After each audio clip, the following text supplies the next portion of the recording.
नमस्कार साथियों। इस वीडियो में जो हम टॉपिक डिस्कस करने वाले हैं वो है एनवायरनमेंट कंजर्वेशन।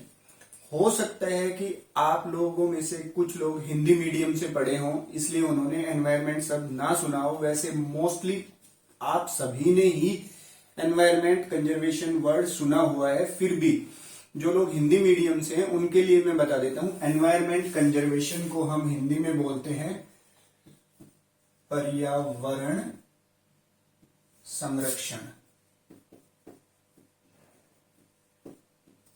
अब शायद आपको और ज्यादा क्लियर हो गया कि एनवायरनमेंट कंजर्वेशन जो टॉपिक हम करने वाले हैं वो है क्या।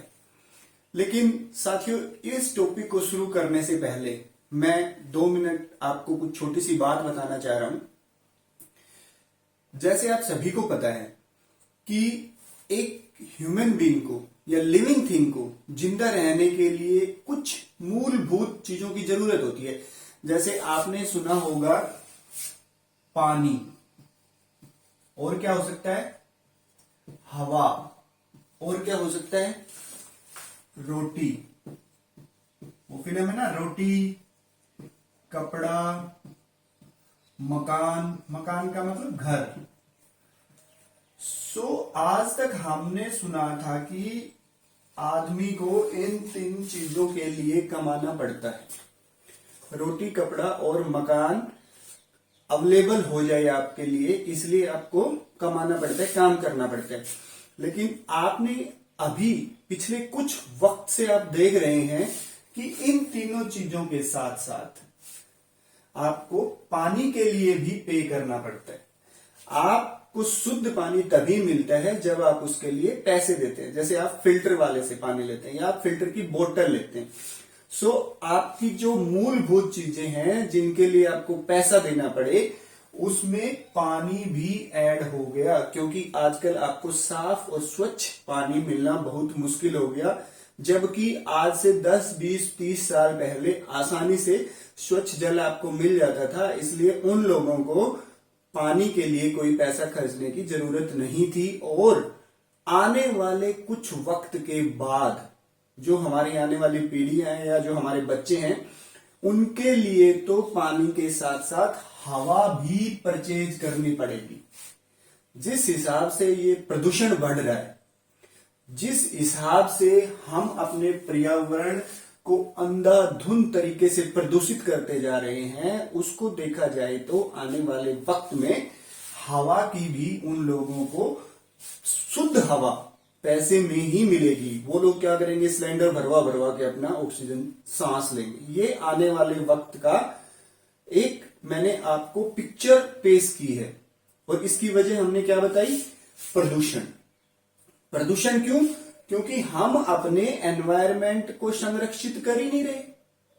हम अंधाधुंध अपने जो भी आपके प्राकृतिक संसाधन है उनको यूज किए जा रहे हैं। यूज करने की वजह क्या है, पॉपुलेशन।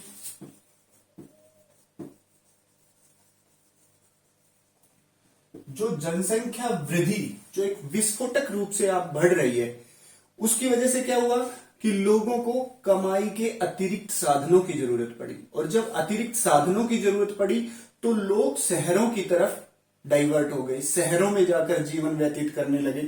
उसको हम बोलते हैं अर्बनाइजेशन। अब जब शहरीकरण होगा, अर्बनाइजेशन होगा, तो वहां पर जितने भी पेड़ पौधे हैं वो सब तहस नहस कर दिए जाएंगे। क्योंकि वहां पे बिल्डिंग भी बनानी पड़ेंगी, वहां पे आपको इंडस्ट्री भी सेटअप करनी पड़ेंगी, वहां पे आपको घर भी बनाने पड़ेंगे। तो क्या होगा कि जो वहां का प्राकृतिक जो नेचुरल रिसोर्सेज है वो सारे खत्म हो जाएंगे। उसी वजह से पॉपुलेशन या अर्बनाइजेशन की वजह से आजकल पर्यावरण पोल्यूशन बहुत तेजी से बढ़ता जा रहा है। अब ये पर्यावरण क्या होता है?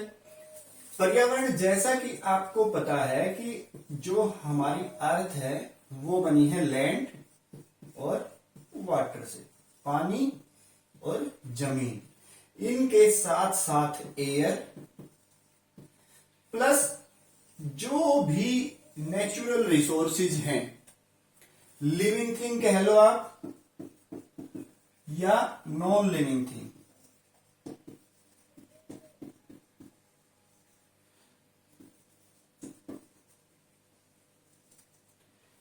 सभी को मिलाकर अगर एक नाम दिया जाए वो होता है पर्यावरण, जिसको हम कहते हैं एनवायरमेंट। एनवायरमेंट से ही रिलेटेड एक टर्म आती है आपकी इकोलॉजी। इकोलॉजी क्या होती है? इकोलॉजी हम कह सकते हैं कि जितने भी हमारे लिविंग थिंग हैं उनकी सराउंडिंग्स के साथ जो भी इंटरेक्शन होता है उसकी स्टडी को ही इकोलॉजी कहते हैं। अब इकोलॉजी के अलावा भी एक वर्ड आता है, that is ecosystem. Ecosystem, ecosystem क्या होता है? इकोसिस्टम होता है कि ये एक सेल्फ रेगुलेटिंग ग्रुप है। किसका? Sum of the species of living things. जितने भी वहां पर लिविंग थिंग्स हैं उनका अपने एक पर्टिकुलर एरिया में आपस में इंटरेक्शन, साथ ही साथ वहां पर जो नॉन लिविंग थिंग्स हैं उनका इंटरेक्शन, उनका जो एक सिस्टम मिलके बनाता है लिविंग और नॉन लिविंग थिंग को एक पर्टिकुलर एरिया का, दैट इज कॉल्ड इकोसिस्टम। अब इकोसिस्टम का अगर हम एग्जांपल लें तो आप मान के चलो पॉन्ड।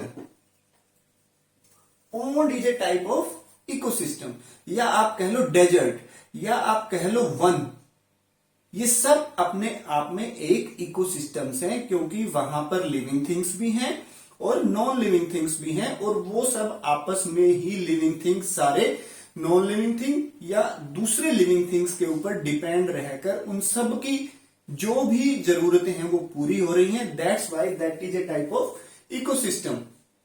अब ये अपने पूरे एनवायरनमेंट में there are lakhs of ecosystem, हजारों लाखों इकोसिस्टम हो सकते हैं। So ecosystem is a small word. अब अगर आप इकोसिस्टम की बात करें कि इकोसिस्टम के कंपोनेंट्स क्या क्या हैं, अब ये कर क्यों रहे हैं हम, ये जानना क्यों है हमें इकोसिस्टम के कंपोनेंट्स क्यों हैं? क्योंकि जब तक हमें पता ही नहीं होगा कि एनवायरनमेंट के कंस्टिट्यूएंट्स क्या क्या है, एनवायरनमेंट किन चीजों से बनता है, तो हम उसको कंजर्व कैसे करेंगे? सो एनवायरनमेंट कंजर्वेशन पर आने से पहले मैं 2 मिनट के लिए आपको जो इकोसिस्टम के कंपोनेंट्स हैं उन पे और थोड़ा सा हम डिस्कस करते हैं। तो let us see what are various components of our ecosystem, या जो भी इकोसिस्टम है, कोई पर्टिकुलर इकोसिस्टम है, उसके वेरियस कंपोनेंट्स क्या क्या हैं। सो इकोसिस्टम को अगर हम ब्रॉड वे में क्लासिफाई करते हैं, जितने भी इनके जो भी कंपोनेंट्स हैं, तो उनको हम 2 पार्ट्स में क्लासिफाई कर सकते हैं, abiotic components and biotic components. Biotic components वो सारे हैं जिनको आप लिविंग थिंग्स कहते हैं, या जैविक जितनी भी चीजें हैं वो सब बायोटिक कंपोनेंट्स में आएंगी। और दूसरा आता है आपका नॉन लिविंग थिंग्स या अजैविक जितनी भी आपकी चीजें हैं वो सब। अब ये तो आपको पता ही है कि नॉन लिविंग थिंग्स में वो सब चीजें आती हैं जो जीवित नहीं है, जैसे आपका लैंड, वाटर, एयर, केमिकल्स, इस तरह की सारी चीजें। लिविंग थिंग्स को अगर आप फर्दर करें, इसके लिए दूसरे वीडियो भी हमारे बने हुए हैं, इसी चैनल पे डाले हुए हैं कि पूरा इकोसिस्टम को क्लासिफाई किया हुआ है, आप वहां से उनको देख सकते हैं। बट अभी हम जस्ट एक इंट्रोडक्शन दे रहे हैं कि लिविंग थिंग्स में आपने पहले भी पढ़ा है 10th क्लास तक कि क्या क्या हो सकते हैं आपके। हर्बीवोरस हो सकते हैं, कार्निवोरस, ओमनिवोरस, ठीक है। बेसिकली मोटा मोटा हम 3 पार्ट्स में ही उनको डिवाइड करते हैं। तो ये सब चीजें हैं। अब इनको जीवित रहने के लिए जरूरत पड़ती है एनर्जी की, ऊर्जा जिसको हम बोलते हैं। और मोस्टली केसेस में जो ऊर्जा का स्रोत है वो हमारा है सन। जैसे सबसे पहली बात तो आती है जो हर्बीवोरस एनिमल्स हैं वो किन को खाते हैं? प्रोड्यूसर्स को, प्लांट्स को। प्लांट्स कैसे अपनी ऊर्जा बनाते हैं? Bye synthesis, photosynthesis. फोटोसिंथेसिस किसकी वजह से होता है? मेनली सन की वजह से। तो सन है हमारा सूरज, वो मेन हमारा ऊर्जा का स्रोत है। लेकिन सूरज के अलावा भी ह्यूमन बींग्स को या लिविंग थिंग्स को बहुत सी ऐसी चीजें हैं जिनसे ऊर्जा मिलती है, एनर्जी मिलती है। सो अल्टीमेटली अपना मकसद क्या है एनवायरमेंट कंजर्वेशन का, कि जितने भी बायोटिक कंपोनेंट्स हैं और जितने भी एबायोटिक कंपोनेंट्स हैं उनको कंजर्व करके रखना। एक यहां पर वर्ड आएगा आपका जब आप पढ़ोगे, ये जो Haryana state board of technical education का जो 3 वर्षीय डिप्लोमा है उसमें एक सब्जेक्ट आएगा आपका एनवायरमेंटल साइंसेज, ये उसका भी पार्ट है। वहां पर जब आप पढ़ोगे कि व्हाट इज एनर्जी कंजर्वेशन, तो आपको वहां पढ़ना होगा कि आपको जितने भी अबायोटिक कंपोनेंट्स हैं और बायोटिक कंपोनेंट्स हैं उनको कंजर्व करना, सभी चीजों को कंजर्व करना ही एनवायरमेंट कंजर्वेशन कहलाता है। अब कंजर्व करने का मतलब ये नहीं है कि आप यूज ही ना करो, नो। अगर आप यूज ही नहीं करोगे तो जियोगे कैसे? डेवलपमेंट क्या होगा? तो वहां पर एक वर्ड आएगा आपका सस्टेनेबल डेवलपमेंट। सस्टेनेबल डेवलपमेंट का मतलब क्या है कि आप अपनी जरूरतें पूरी करिए, आज की जो जरूरतें हैं वो पूरी करिए, बट इस तरीके से नहीं कि आने वाली फ्यूचर जनरेशन के लिए कुछ भी ना बचे। आप उनके लिए कोई कंप्रोमाइज नहीं करोगे, आप उन लोगों के लिए भी उन चीजों को संरक्षित करते हुए आप आज अपनी जरूरत पूरा कीजिए। यही सस्टेनेबल डेवलपमेंट कहलाता है। तो सस्टेनेबल डेवलपमेंट के मेन चीज क्या हो गई कि आप किसी एनर्जी को वेस्ट ना करें, राइट? आप ऐसी चीज यूज करें जिनको हम बार बार रिसाइकल करें, रिप्रोड्यूस करें, रीयूज कर सकें, जिससे कि आप एक सीमित एनर्जी स्टोर को ही यूज कर सकें। ऐसा नहीं है कि आप अंधाधुंध इनडिस्क्रिमिनेटली बोलते हैं उसको आप सभी चीजों को आप खत्म कर दो कि भाई हमें नहीं पता आने वाली पीढ़ियां क्या करेंगी। This is not fair, this is not a part of sustainable development. तो आपको ये चीजें ध्यान रखनी है। तो इसी सस्टेनेबल डेवलपमेंट को ध्यान में रखते हुए आप ये कहिए कि एनवायरमेंट कंजर्वेशन अपने आप में एक बहुत इंपॉर्टेंट टॉपिक बन जाता है। और एनवायरमेंट कंजर्वेशन की बात आती है तो सीधा सीधा हम चलते हैं एनर्जी कंजर्वेशन पे। तो जब एनर्जी कंजर्वेशन की बात करते हैं तो जैसा अभी मैंने डिस्कस किया कि sun is the most important source of energy, उसी तरह कुछ और सोर्सेज भी हैं। तो हम डिस्कस कर लेते हैं what are various sources of energy. अगर वेरियस सोर्सेज ऑफ एनर्जी की बात करें तो ब्रॉड वे में हम एनर्जी सोर्सेज को 2 पार्ट्स में डिवाइड करते हैं। One is renewable energy resources,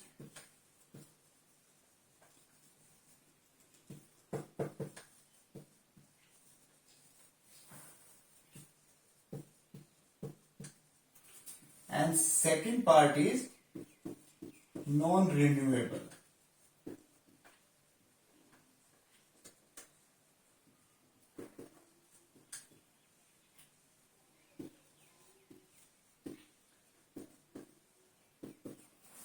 In renewable energy resources और non-renewable energy resources को कुछ जगह कुछ बुक्स में आपको एक नाम और मिलेगा और वो नाम है conventional energy resources and non conventional energy resources. Conventional का मतलब होता है कि जो आप जनरली यूज कर रहे हो आज के दिन, और नॉन कन्वेंशनल है कि जो आप फिलहाल कम अमाउंट में यूज कर रहे हो जिन एनर्जी रिसोर्सेज को, लेकिन आप कोशिश कर रहे हैं कि उनकी तरफ ज्यादा से ज्यादा आप जाएं, उनको यूज करें।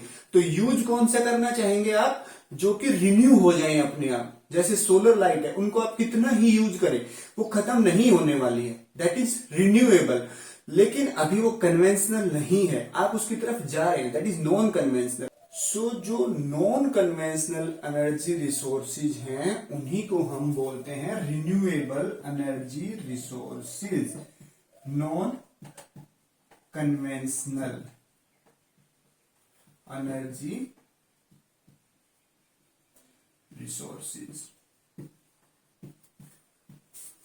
और जो नॉन रिन्यूएबल एनर्जी रिसोर्सेज हैं मींस जो एक बार यूज हो गए तो उनको आप रिन्यू नहीं कर सकते, उनको रिन्यू होने में या बनने में हजारों लाखों साल लगते हैं, millions of years are required to create new resources of this type. उनको आप बोलते हो कन्वेंशनल एनर्जी रिसोर्सेज।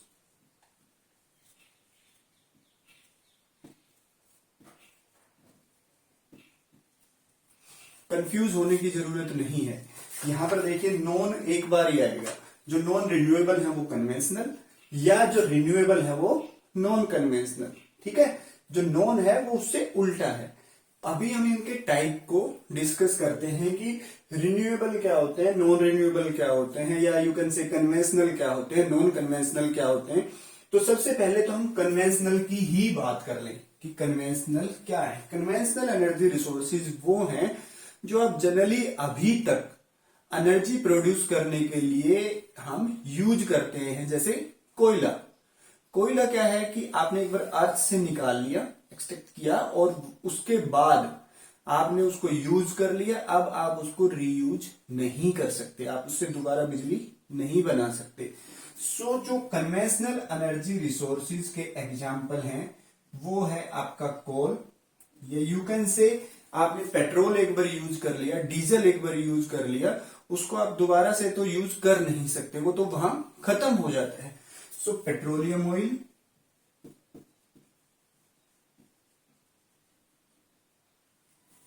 इनके अलावा आपके पास आ गया एक नेचुरल गैस,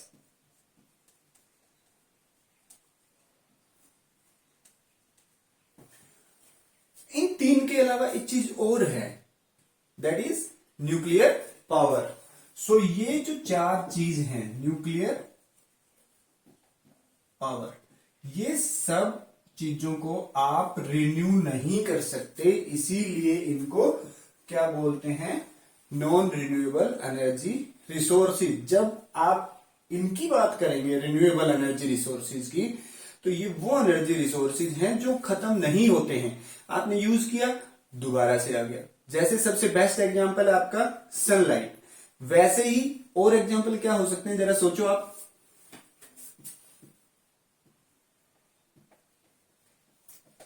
फर्स्ट मैंने लिख दिया सनलाइट, दूसरा क्या हो सकता है, विंड, विंड एनर्जी, जिसको आप पवन चक्की के रूप में उसको विंड मिल को एनर्जी जनरेट करने के लिए यूज करते हैं। और क्या आपका हो सकता है, ओशियन थर्मल एनर्जी, ओटेक आप जिसको बोलते हैं, ओशियन थर्मल। टाइडल एनर्जी, जो आपके समुद्र में लहरें आती हैं, वो तो आती रहती हैं, ऐसा तो है नहीं कि एक बार आ गई और वो दोबारा से गई, वो बार बार में आएंगी, डेली आएंगी या कुछ वक्त बाद आएंगी। सो वो रिन्यूएबल में आती हैं, तो वो आपका हो गया एक टाइप से रिन्यूएबल एनर्जी, टाइड्स। इनके अलावा बायो एनर्जी को भी आप रिन्यूएबल एनर्जी में ही, बायोमास, क्योंकि बायोमास तो जैसे पेड़ हैं, पेड़ की पत्तियां हैं, सूखी लकड़ियां हैं, वो तो हजारों लाखों साल नहीं लेते हैं क्रिएट होने में, उनको आप विद इन ईयर्स या मंथ्स में भी वो दोबारा से अपने आप क्रिएट हो जाते हैं, इसलिए उनको कुछ केसेस में आप रिन्यूएबल एनर्जी रिसोर्सेज आप बोल सकते हैं। सो जो सनलाइट से एनर्जी मिलती है that is called solar energy, wind या एयर से मिलती है that is called wind energy, वो विंड मिल की हेल्प से आपको मिलती है। ओशियन थर्मल से मिलती है, वो ओशियन जितने भी आपके महासागर हैं उनसे जो आप एनर्जी बनाते हैं दैट इज ओटेक। टाइड्स, जैसे मैंने बताया, लहरों से, समुद्री लहरों से जो एनर्जी मिलती है that is called tidal energy. और बायोमास से जो आपकी एनर्जी मिलती है that is bio energy. In various type से आप एनर्जी बनाते कैसे हैं वो एक दूसरे वीडियो का टॉपिक है, उसमें हम अलग वीडियो में कवर करेंगे। अभी हमारे कहने का मतलब क्या है कि हम बात कर रहे हैं एनवायरमेंट कंजर्वेशन की। सो एनवायरमेंट कंजर्व करने के लिए जो सबसे जरूरी चीज है वो आपका ये है कि instead of non renewable energy resources, कि जो एनर्जी रिसोर्सेज एक बार यूज करने से खत्म हो जाते हैं, उनकी बजाय हम एनर्जी प्रोड्यूस करने के लिए या अपने डे टू डे लाइफ में भी जो हमें हीट एनर्जी और इलेक्ट्रिक एनर्जी की जरूरत पड़ती है हमने हमारे घरों में भी, उसके लिए अगर हम सोलर एनर्जी को यूज करें या फिर बड़े अगर लेवल पे बात करें नेशनल लेवल पे, उसमें हम इन वेरियस रिसोर्सेज को अगर यूज करें एनर्जी बनाने के लिए, तो डेफिनेटली हम एनर्जी कंजर्व कर पाएंगे और हम एनवायरमेंट कंजर्वेशन में अपनी भागीदारी निभा सकते हैं। अगर आप इन चीजों का यूज करोगे तो क्या क्या फायदे होंगे, एक तो आपके जितने भी रिसोर्सेज हैं वो खत्म नहीं होंगे। अगर आप कोल पेट्रोलियम यूज ही नहीं करोगे, कम यूज करोगे, तो वो सेफ रहेंगे। आने वाली जितनी भी आपकी पीढ़ियां हैं या आपके बच्चे हैं या जितने भी जनरेशंस हैं, उनके लिए वो बच जाएंगे। आप कुछ अमाउंट में यूज कीजिए जहां पर जरूरत है, अदरवाइज आप इनकी तरफ जाइए, ज्यादा से ज्यादा रिन्यूएबल एनर्जी रिसोर्सेज को यूज करिए। सो आपके ये कम यूज होंगे, ये आपके बच जाएंगे। दूसरा, ये रिक्रिएट हो जाते हैं, ये खत्म ही नहीं होते, ये भी इनका फायदा है। तीसरा, आपको किसी देश से इंपोर्ट करने की जरूरत नहीं है इन चीजों को, दीज आर नेचुरली अवेलेबल, ये आपके पास प्राकृतिक तौर पर अवेलेबल हैं। तो जब प्राकृतिक तौर पर अवेलेबल हैं तो नो डाउट जब आप एक बड़े पीरियड के लिए कैलकुलेशन करोगे तो these type of energy generation options are cheaper than those, ये आपको सस्ते भी पड़ जाएंगे अगर लंबे टाइम तक आप कैलकुलेट करोगे, राइट। चौथा, अगर आप इनको अपनी डे टू डे लाइफ में भी यूज करोगे, अपने घरों पर भी यूज करोगे, तो आपको किसी दूसरे सोर्स के ऊपर डिपेंड होने की जरूरत नहीं है। लेकिन जहां इन चीजों की ये खासियत है, कुछ फायदे हैं, तो कहीं ना कहीं कुछ इनकी लिमिटेशंस भी हैं। जैसे लिमिटेशन क्या हो गई कि भाई आपको सनलाइट दिन में ही मिल सकती है, रात को सनलाइट नहीं मिल सकती, राइट। तो वहां पर आपको डेफिनेटली दूसरे सोर्सेज पे जाना ही पड़ेगा, और वो आप जा भी सकते हैं, उसमें कुछ गलत भी नहीं है। दूसरा, हर जगह हर वक्त आपको विंड भी नहीं मिलेगी, हर जगह आपको समुद्र भी नहीं मिलेंगे। तो टाइडल एनर्जी कहां पर आप यूज कर सकते हो, जहां पर समुद्र है। बट मेरे कहने का मतलब ये है कि जहां तक पॉसिबल हो वहां तक आपको जो रिन्यूएबल एनर्जी रिसोर्सेज हैं वो यूज करने चाहिए for the conservation of environment. इसी के साथ जो हमारा एनर्जी कंजर्वेशन टॉपिक है वो यहां पर खत्म हो जाता है। लेकिन एनवायरमेंट कंजर्वेशन का जो दूसरा पार्ट है, that is conservation of our water, our air, our land also. How we can conserve, हम पॉल्यूशन कम से कम करें, जो हम बाद में कभी डिस्कस करेंगे। हम अपने जितने भी प्लांट्स हैं उनको सेव करके रखें, फॉरेस्ट को सेव करके रखें। ठीक है, अर्बनाइजेशन के लिए हमें पेड़ काटने पड़ रहे हैं, हमें डिफोरेस्टेशन की तरफ जाना पड़ रहा है, लेकिन उसका कुछ तो ऑप्शन होगा। हम जितने पेड़ काटते हैं उससे दुगने अगर लगा दें तो ऑब्वियस है कि पेड़ हमारे पास सुरक्षित रह जाएंगे और हमारा एनवायरनमेंट भी क्लीन रह जाएगा। सो अभी के लिए मैं इतना ही, यहीं पर ये टॉपिक खत्म करता हूं। बट मैं आप लोगों से आशा करता हूं कि ये वीडियो देखकर आप डेफिनेटली एनर्जी कंजर्वेशन या एनवायरनमेंट कंजर्वेशन में जितना भी आप कंट्रीब्यूट कर सकते हैं, जितनी भी अपनी भागीदारी निभा सकते हैं, वो आप करिएगा। और अभी के लिए थैंक यू।